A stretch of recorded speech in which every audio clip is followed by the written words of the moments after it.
Having few or no friends does not mean you are broken. In many cases, it means your mind is wired differently from the social crowd. You may feel disconnected, misunderstood, or isolated.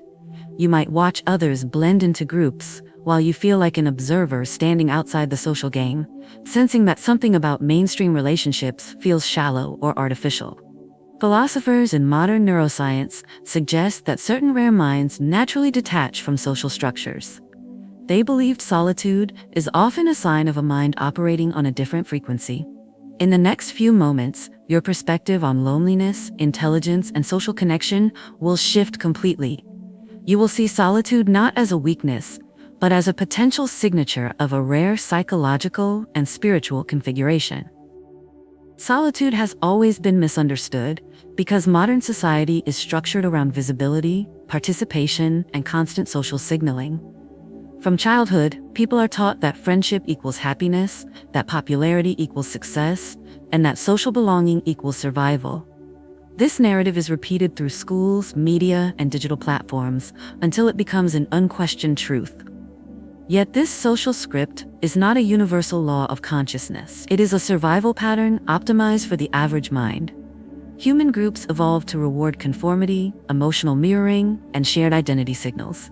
When someone naturally steps outside this pattern, they are often labeled strange, antisocial, introverted, or broken. But history quietly tells a different story.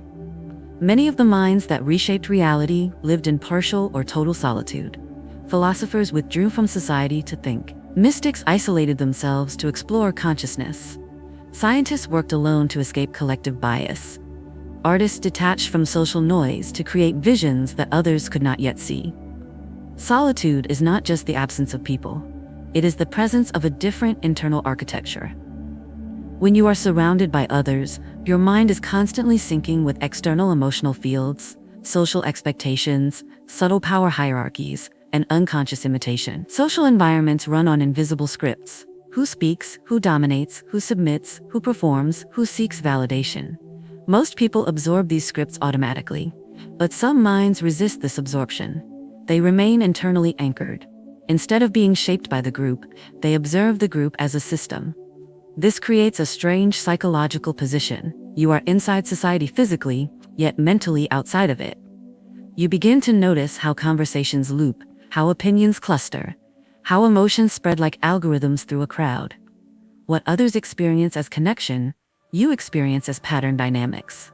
This shift can feel isolating, not because you dislike people, but because you see the structure behind the social game. Solitude, in this sense, is not a defect. It is a different mode of perception.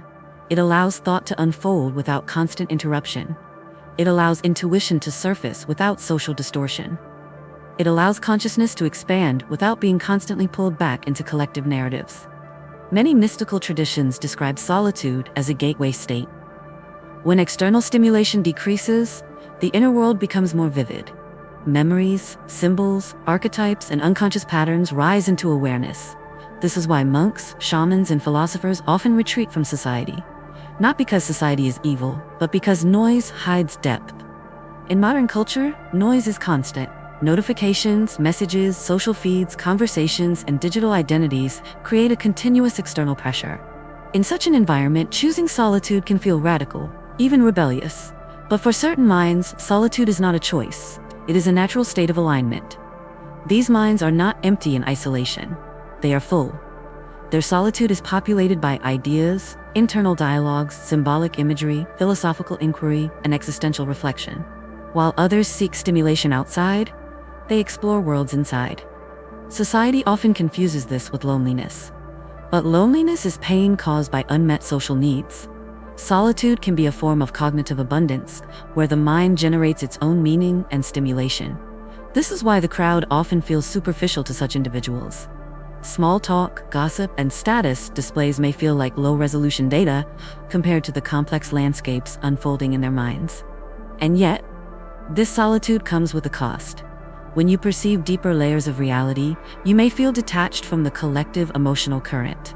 You may feel that your questions are too large, your interests too abstract, your inner life too intense for casual conversation.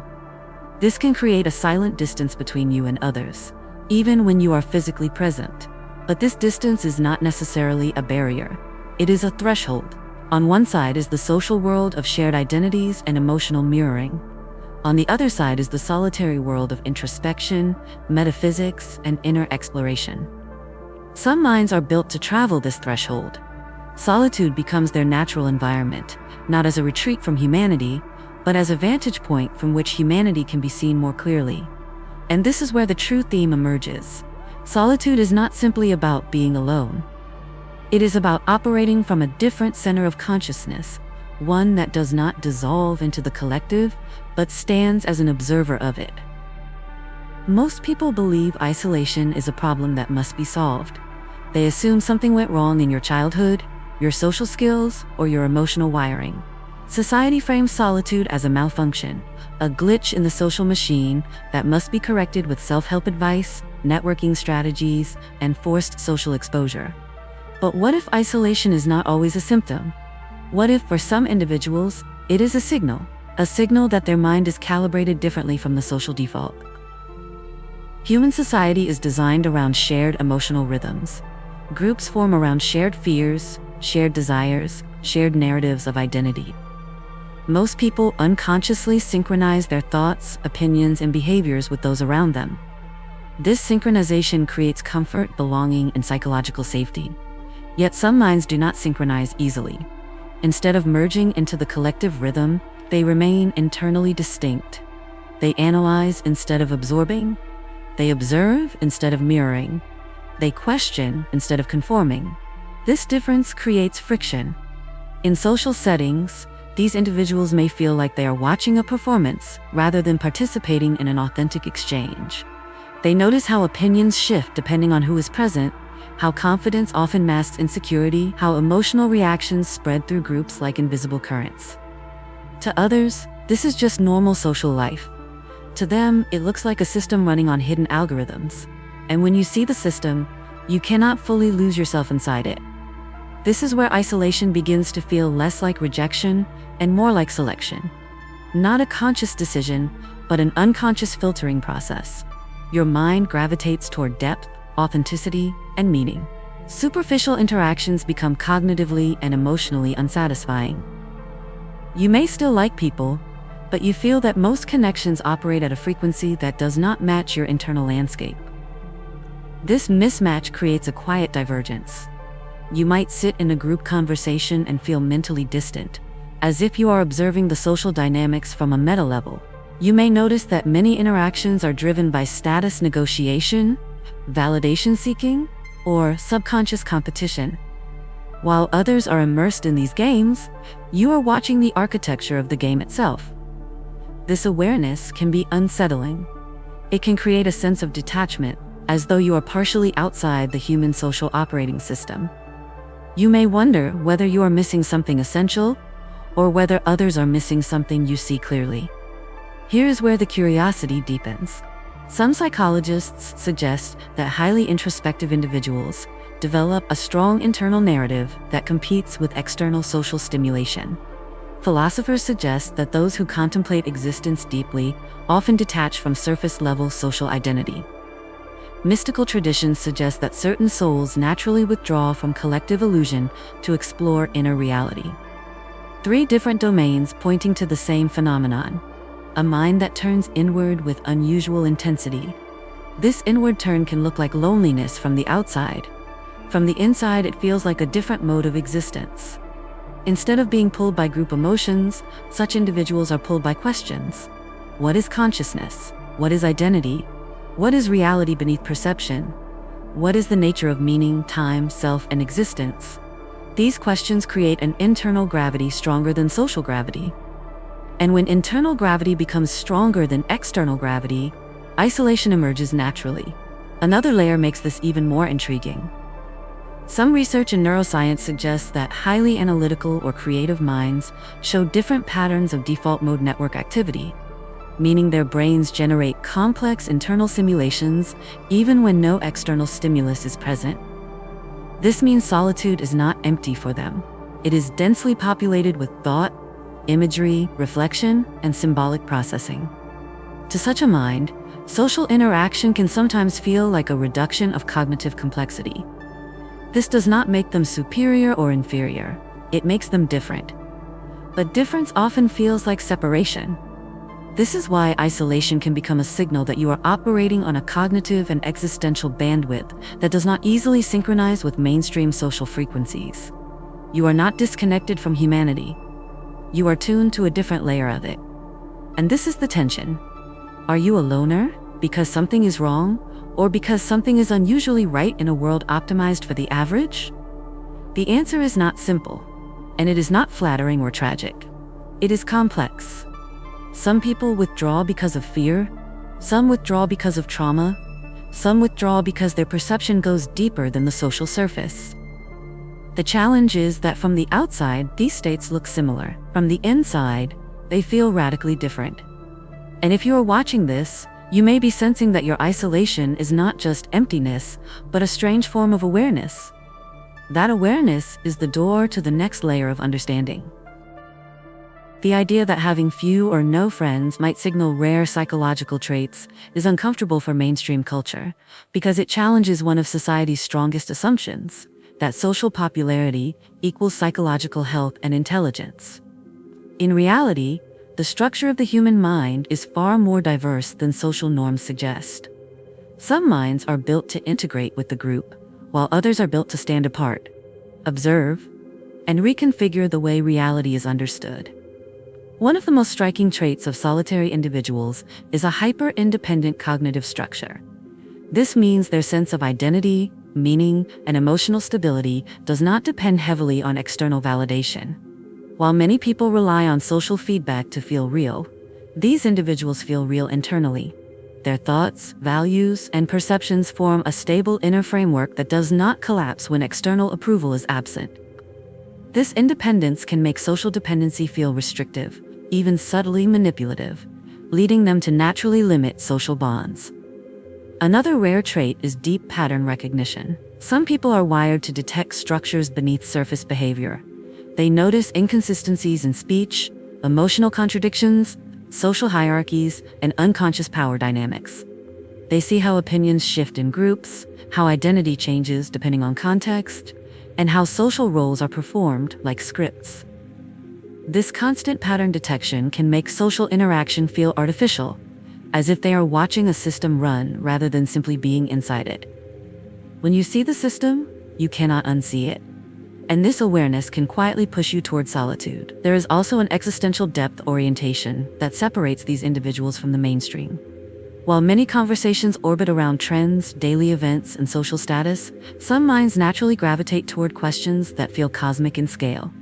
They think about consciousness, death, time, identity, simulation theories, mystical experiences, and the nature of reality. This orientation is not something they force. It arises spontaneously. When your mental gravity pulls you toward metaphysical and philosophical inquiry, surface-level interaction can feel thin, repetitive, and cognitively unstimulating. Emotional minimalism is another characteristic that often appears. This does not mean emotional coldness. Instead, it means emotional selectivity and internal emotional regulation. Such individuals may feel deeply, but they do not constantly seek emotional stimulation from others. Their emotional world is internally generated, reflective, and often processed through thought rather than impulsive expression. Because of this, they may not feel the same drive to maintain many social connections, as their emotional system does not rely on constant external input. A particularly rare and psychologically advanced trait is shadow integration. Carl Jung believed that most people project their unwanted traits onto others. They deny parts of themselves and then attack those traits when they see them in others. Rare individuals tend to confront these hidden parts internally. They examine their fears, impulses, contradictions, and darker tendencies with curiosity rather than denial. This internal psychological work reduces the need for external conflict, drama, and validation. Such people often appear detached, but internally they are engaged in continuous self-analysis and transformation. Nonconformist identity architecture is another defining feature. Many people build identity through group membership, culture, ideology, social circles, trends. Rare individuals can construct identity internally. They are less influenced by group narratives and more guided by internal logic, intuition, and philosophical frameworks.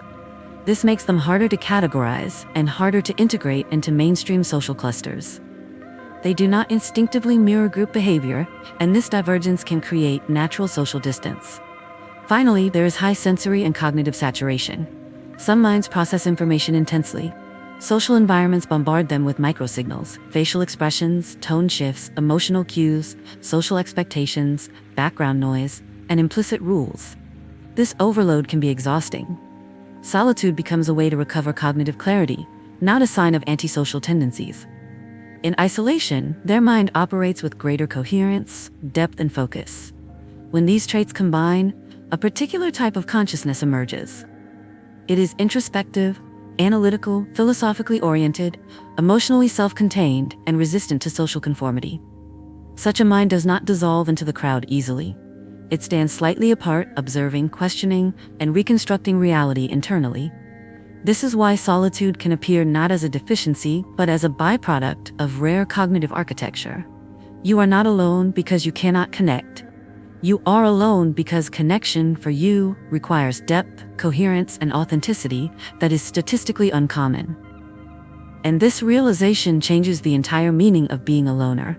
It reframes solitude from social failure into a possible indicator of a mind that operates beyond default settings. If what you are hearing feels uncomfortably familiar, it is not an accident. This is not just theory or abstract philosophy. It is describing a lived internal experience that many people rarely talk about because they assume it makes them strange. You might have grown up feeling slightly out of phase with others. In school, in groups, in social gatherings, you may have noticed that conversations rarely touched what truly fascinated you.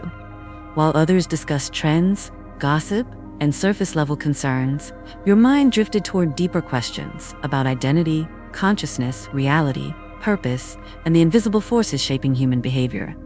You may have learned to adapt, to smile, to participate, but internally you felt a subtle separation.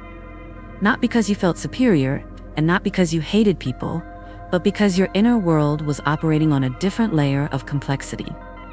Sometimes you might enjoy solitude more than socializing. Not in a dramatic, antisocial way, but in a quiet, grounded way. Being alone allows your thoughts to expand without interruption. Ideas connect, memories surface, patterns become visible, and questions unfold without being shut down by external noise. You might notice that after long social interactions, you feel mentally drained, as if your mind had to compress itself to fit into a smaller space. Solitude, on the other hand, feels like oxygen. Your mind can stretch back to its natural size. There may be moments when you watch others socialize effortlessly and wonder if something is missing in you. You see people bonding over shared emotions, shared struggles, shared jokes, and you feel a strange distance, not coldness, but detachment. It can feel as if you are standing slightly outside the emotional current, observing it rather than being carried by it. This can be confusing. Humans are social creatures, and yet here you are, not fully driven by the same social impulses. You may crave connection, but only when it is deep, authentic, intellectually, or spiritually stimulating. Shallow connection may feel empty, even alien. You might have experienced being misunderstood. When you share your thoughts, others might call you overthinking, intense, strange, philosophical, or too serious. Over time, you may have learned to keep certain thoughts to yourself, not because they are wrong, but because they do not fit easily into everyday conversation. This creates a private inner universe. In that universe, you think, analyze, imagine, and reflect. You replay conversations, explore hypothetical realities, and question assumptions that most people never notice. You may feel like an observer of human behavior, sometimes even of yourself, as if part of your mind is watching the rest of your mind. This self-observation is rare, and it can be isolating. But it is also powerful. There is a particular kind of loneliness that comes from being surrounded by people who cannot fully see the depth of your inner life. You might sit in a room full of people and still feel alone, not because you lack company, but because you lack resonance. Resonance is not about how many people are around you.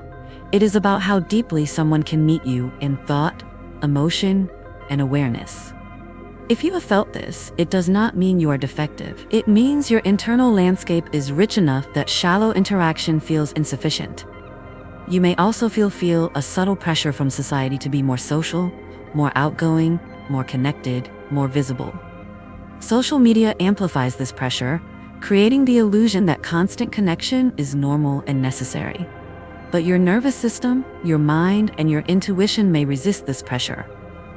You might prefer a small number of meaningful connections or even long periods of solitude, because your mind processes reality internally in a way that others outsource to social interaction. And sometimes late at night, you might ask yourself, am I lonely or am I simply different? Am I missing out or am I tuned to something else? Is this isolation a problem or is it part of who I am? These questions are not signs of dysfunction. They are signs of self-awareness. The fact that you are questioning your own nature instead of blindly following social expectations already places you in a rare category of thinkers. Most people never question the default script. They inherit it, perform it, and defend it. You are examining it, and that examination, that internal distance, that reflective solitude, this is where philosophy begins, where mysticism begins, where self-knowledge begins. You are not just a participant in reality, you are a witness to it. And that changes everything. If solitude is your natural state, it does not have to be something you escape from. It can become something you consciously enter, explore, and transform into a path of inner evolution. Most people drift through their lives, driven by external forces, social expectations, cultural scripts, emotional contagion, unconscious habits. Rare individuals have the opportunity to step outside this current and observe it from a higher vantage point. Solitude is the doorway to that vantage point. When you are alone, you are not just separated from people. You are separated from the constant psychological feedback loop that shapes identity. Without that loop, you begin to encounter something deeper than social identity, raw consciousness. This is where awakening begins. Instead of filling silence with distractions, you can treat solitude as a laboratory of awareness. Notice how thoughts arise, how emotions form, how memories reshape perception, how identity shifts depending on context. In solitude, the mind reveals its architecture. This is why mystics, philosophers, and contemplatives throughout history deliberately sought isolation. Not to reject humanity, but to understand the mechanisms of being human. When external noise fades, inner patterns become visible. You can use solitude to study your shadow, your fears, your motivations, your desires, and your unconscious drives. You can trace how your personality was shaped, how beliefs were inherited, and how much of what you call you is a construct. This is not self-destruction. This is self-clarity. Solitude can also become a creative engine. Without constant social input, your mind begins to generate its own worlds, ideas, theories, art, philosophies, visions of reality that do not come from imitation. Many breakthroughs in science, art, and philosophy emerged from long periods of isolation where thinkers were forced to rely on their own cognition rather than collective consensus. There is a mystical layer to this as well. Many traditions claim that when you withdraw from collective mental noise, you become more sensitive to subtle experiences. Intuition, symbolic dreams, altered states of consciousness, existential insights, and a sense of connection to something larger than social identity. Some call this the soul. Others call it the unconscious, the cosmos, or the observer behind experience. Solitude becomes a threshold between the social self and the deeper self. This does not mean you should reject people or isolate yourself in a harmful way. Awakening is not about escaping humanity. It is about relating to humanity from clarity rather than compulsion. You can choose connection instead of being driven by fear of loneliness. When solitude becomes conscious, it stops being loneliness. It becomes intentional presence with yourself. You can cultivate practices that deepen this state: reflective thinking, journaling, meditation, philosophical inquiry, studying psychology and metaphysics, creative expression, and mindful observation of your own mind. These practices turn solitude into a structured journey rather than a passive condition. Over time, you may notice that your relationship with people changes. You become less dependent on validation, less reactive to social pressure, less absorbed in collective emotions. You begin to choose connections based on depth, coherence, and authenticity. This is a quiet form of power. You are no longer pulled by the crowd. You stand in your own center. And from that center, you can engage with the world on your own terms, without losing yourself in it. Solitude, when consciously inhabited, becomes a path of self-mastery, philosophical clarity, and existential freedom. The world around us is loud. It celebrates crowds, constant connection, popularity, and social validation as if these were the ultimate measures of existence. Most people move through life with their attention focused outward, seeking approval, affirmation, and recognition from the visible world. In that environment, solitude can feel like a deficit, a flaw, a silent mark that something is missing. Yet, for those who are rare, solitude is not emptiness. It is a lens. It is a vantage point from which reality becomes clearer, patterns sharper, and meaning more tangible. Where the crowd sees a single narrative, a solitary mind sees layers upon layers of invisible structure. Where the crowd chases superficial validation, the solitary mind cultivates internal resonance. Where the crowd fears silence, the solitary mind learns to listen, to thought, to intuition, to the subtle currents that shape consciousness itself. This is the quiet signature of rare minds. It is subtle and almost invisible, yet unmistakable to those who share it. It manifests not in loud achievements or social triumphs, but in the depth of perception, in the richness of inner life, in the capacity to observe the world without being consumed by it. To be alone in this way is not a punishment. It is a natural expression of consciousness tuned to a different frequency. And so, loneliness, when seen through this lens, is transformed. It becomes a private realm of insight. It becomes a laboratory for thought, imagination, and self-mastery. It becomes the space in which ideas, reflections, and inner truths emerge, unfiltered by expectation or collective judgment. What society calls alienation, the solitary mind experiences as alignment. What others call isolation, the rare mind experiences as perspective. There is a paradox here, but it is not cruel. Those who are naturally solitary often find themselves in the company of fewer people, yet their inner universe is infinitely vast. They are observers, participants, thinkers, and creators simultaneously. They are conscious of the invisible threads that connect human thought, emotion, and intention, and they navigate them with subtlety and clarity. If you have felt this in your own life, the quiet distance from the crowd, the hunger for depth rather than distraction, the attraction to ideas rather than surface chatter, know that you are not broken. You are rare. You are built to perceive, reflect, and engage with the world differently. Your solitude is a measure not of failure, but of rare awareness. And as this understanding settles within you, you may notice a profound shift. The weight of comparison, the pressure to conform, the need to fill every silence with action or social presence, all of these begin to dissolve. You begin to inhabit your own mind fully.